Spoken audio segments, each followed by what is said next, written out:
What if I told you that there's a glaring risk that's within Power Platform that Microsoft haven't provided us a way to avoid? Well, it does exist. And in this video, we're going to talk about it with an amazing community member called Valentine. He's a Microsoft MVP. He's an absolute legend in our space. So let's go ahead and watch it. Hello and welcome back to Power Squared. We have a very special episode lined up for you today. We're joined with a very special guest, Val. Val, would you like to introduce yourself? Oh, hi, Josh. Hi, Charles. Super nice to see you guys and speak to you face to face as well, or modem to modem. My name is Valentin. I'm from France originally. I live in Barcelona at the moment. And in the last quite a good few years now, Power Automate was still called Microsoft Flow at that time, but I've been working with the Power Platform for a little while, and for the last 5 to 6 years, really focusing on Power Platform governance. So thank you for having me. Thanks for being here. I can tell that you've been working in governance for a long time because whenever I see you talking about it, it's like you have this absolute wealth of knowledge from so many things that you've experimented with and troubles that you've had. And that kind of brings me on to where we're going to talk about the first thing, because you've created tons of tools. And I've discovered your tools in the past, but I've only recently started working full time with governance. And that's where I've started needing to delve into more things. Mhm. And that's where I contacted you about your settings enforcer tool, because we had this need to look at how can we change settings for environments and it not be this really cumbersome manual process. How did you end up coming up with that idea? How did the kind of history go with that solution? It's, I think you said it all at the beginning, it's the pain. It's wanting to do something or having a real need. I worked for a large organization for a while.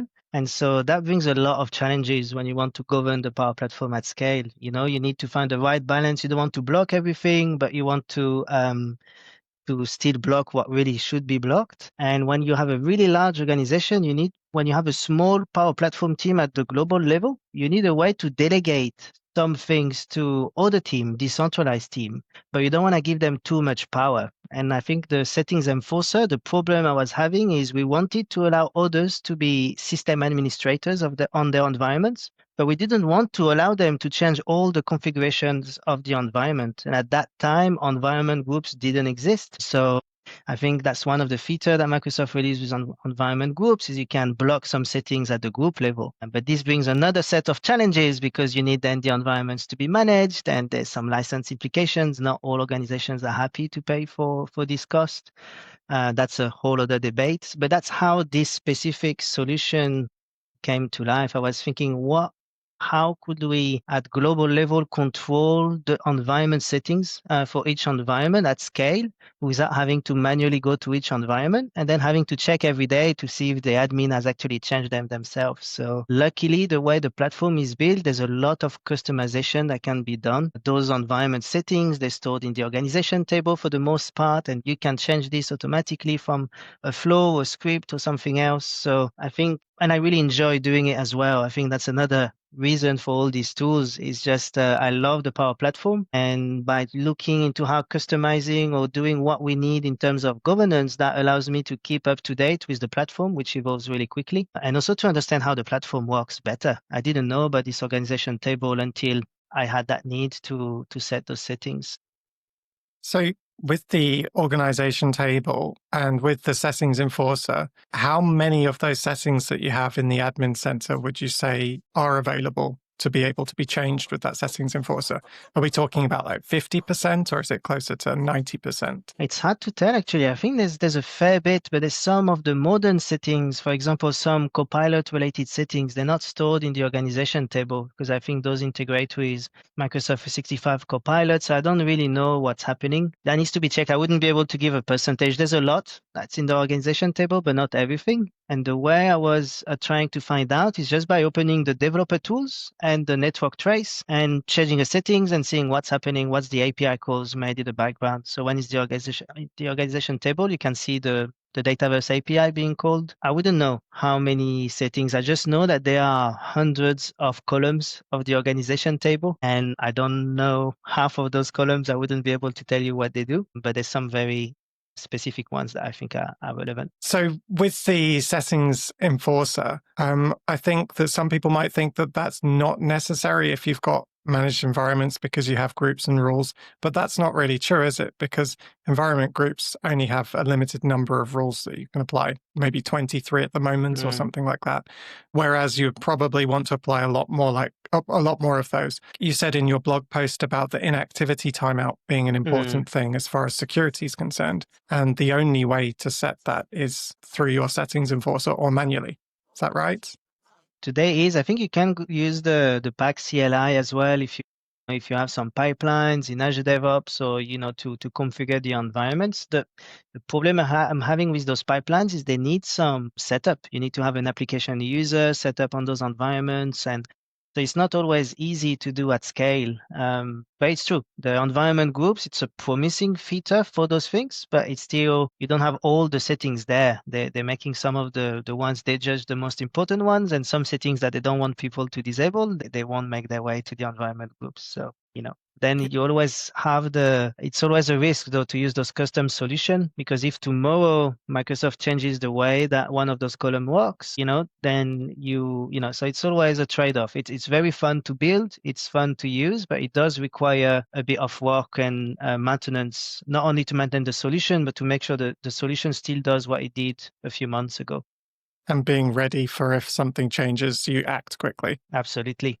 So if you have your settings that are pushed every day automatically, and then something changes, the column disappears, or so it's not a supported way to change the environment settings. When Microsoft officially described the settings, they say to go to the admin center, but they don't tell you, or the environment groups, but they don't tell you to modify the organization table directly. So it's a bit of a bit unclear whether or not Microsoft is really happy for you to do that. So it's something to keep in mind. Absolutely. It's a really important thing when we're looking at an organization, isn't it? These settings. I'm finding it baffling, to be honest, that you've built this tool and offering it for free to the community, right? When it's such a big thing that I think more people need to know about. And in my mind, it's one of these fundamentals of governance in an organization. So, I think having something like this available is fantastic, and it's definitely something that more people need to be aware of. I'm really keen to see what it's all about, though, Valentine. Do you want to give us a kind of tour of the tool? Yeah, absolutely. Okay. Maybe something worth mentioning for this solution is that there is a dependency on having the COE kit installed. And so you can see here, I'm on a test tenant that I use for development, and I'm on an environment where the COE kit, the core components of the kit are already installed. This is needed to have the list of the environments. It could be built or customized to no longer need that list to come from the COE kit and to maintain your own list. If you don't want to use the COE kit, that can be customized fairly easily. But right now, the solution as is today requires the kit to be installed in that environment.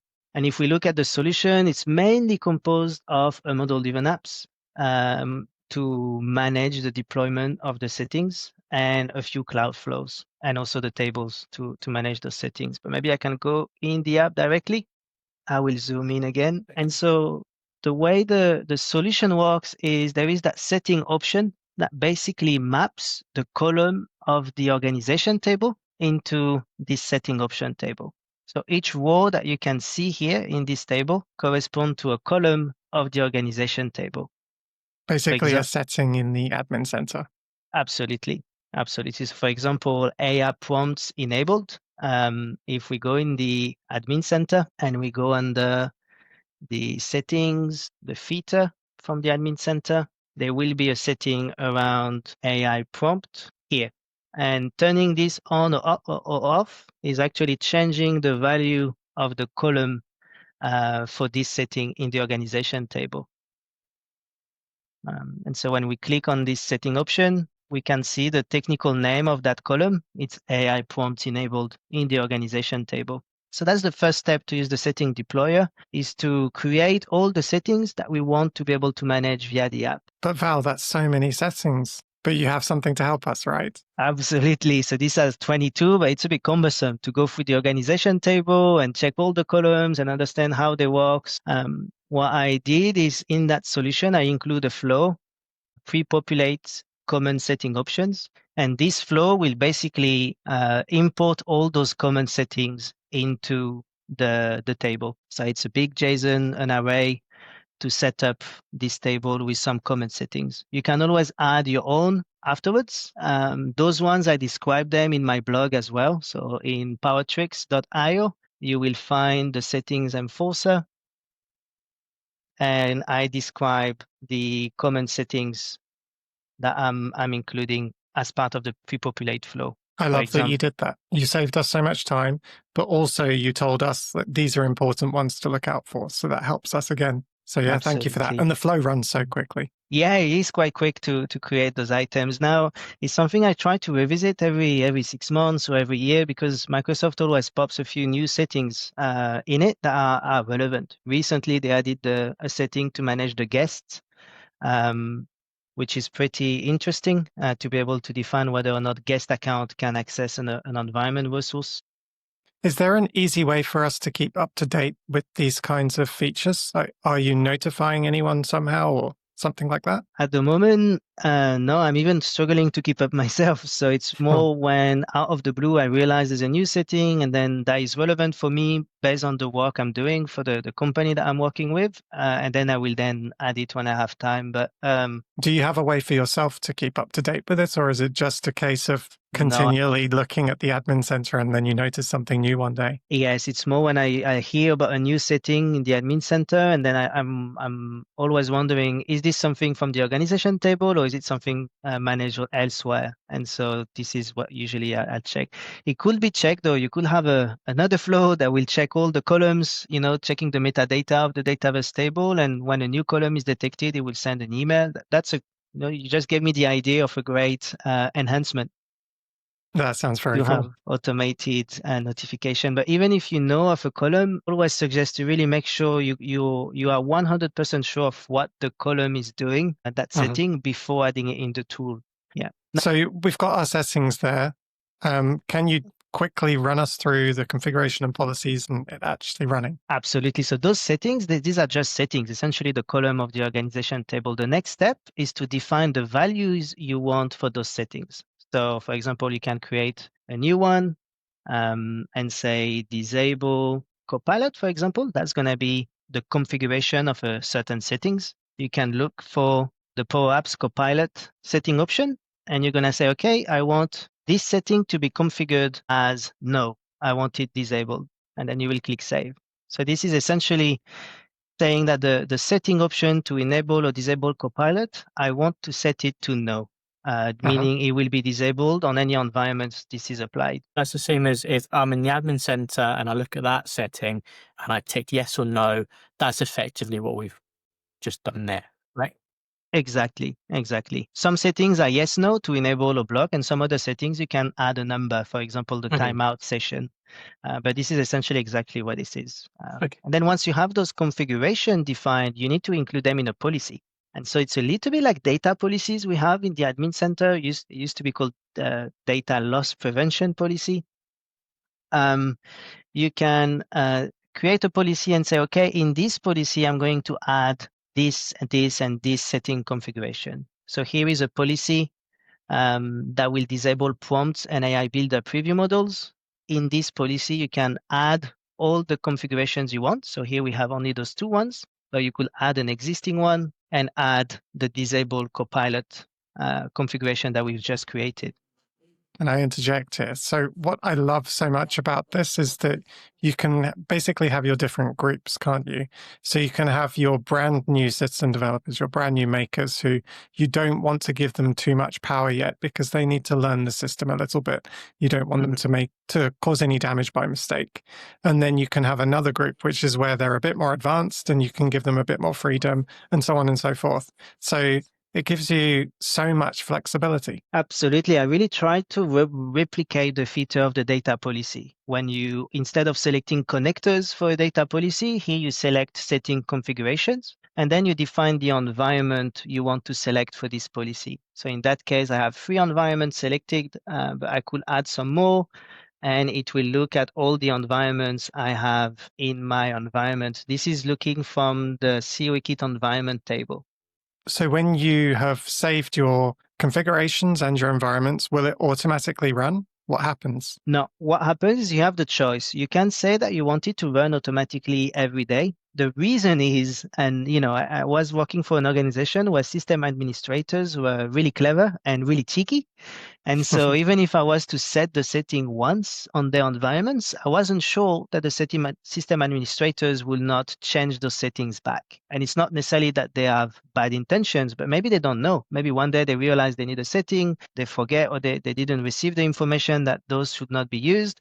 And they saw it's disabled, they see it's disabled, so they try to enable it. So auto request will use, there's another flow that will run every day to deploy the policy again to all the selected environments. This way, even if it's changed within 24 hours, you're sure that it will be reverted back. It's not ideal. It will be a lot better to prevent the settings from even being changed, but that's the workaround I found.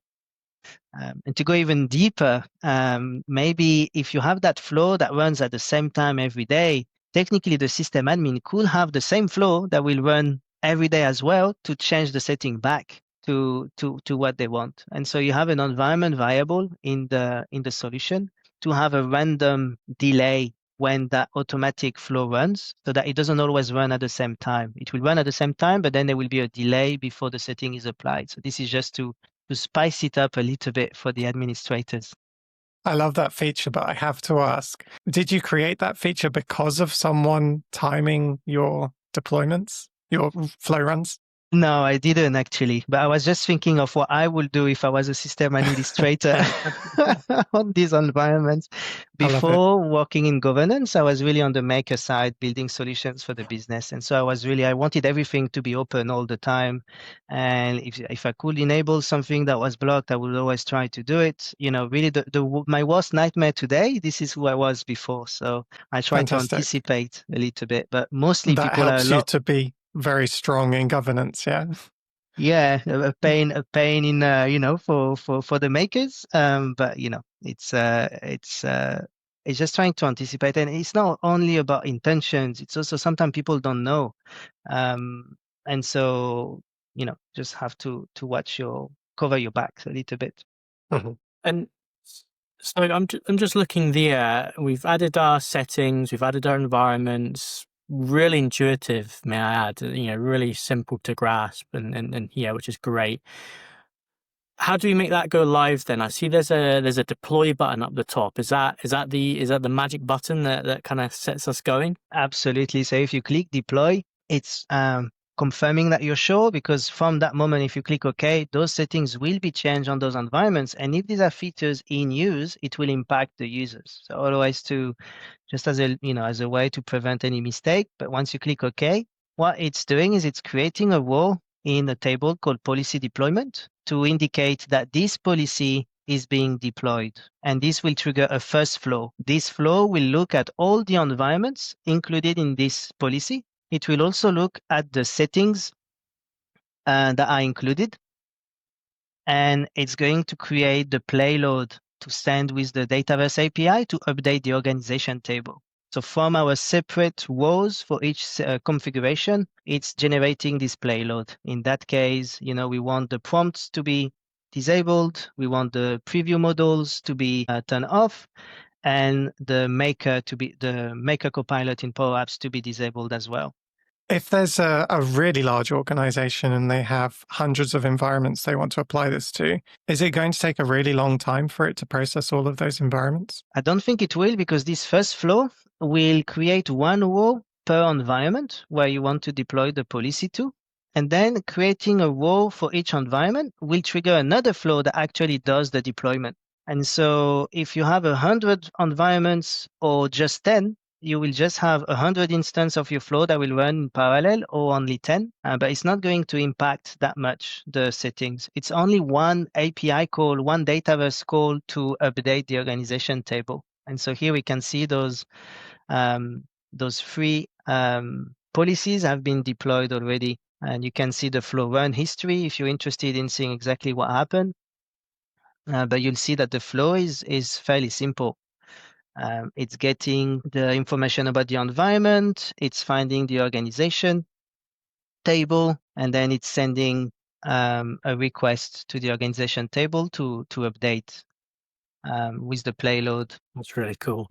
And I really like the simplicity of this tool. I mean, there's a lot going on under the hood, right? There's no doubt about that. And you can see the amount of effort that's been put into this tool. But that effort, you can just see how that's kind of translated into making this so easy for someone to pick up and use this tool. And I think that's great, and again, more people should know about this, because being able to enforce these settings, change them on the fly to mass environments when we're dealing with hundreds of environments in a governance scenario is brilliant, right? So I think this is a tool for everyone to know about if they don't know about it already, and definitely check it out.